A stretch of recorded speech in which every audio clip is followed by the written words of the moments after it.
A Bíblia fala do rei Ezequias recebendo uma carta de afronta do rei Senaqueribe.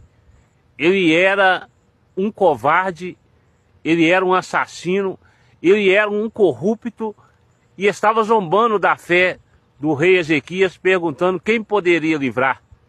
Se o Deus de Ezequias era maior do que ele. E o que aconteceu? O rei Ezequias pegou a carta de afronta e levou diante de Deus. A Bíblia fala que Deus enviou um anjo e matou 185 mil soldados inimigos.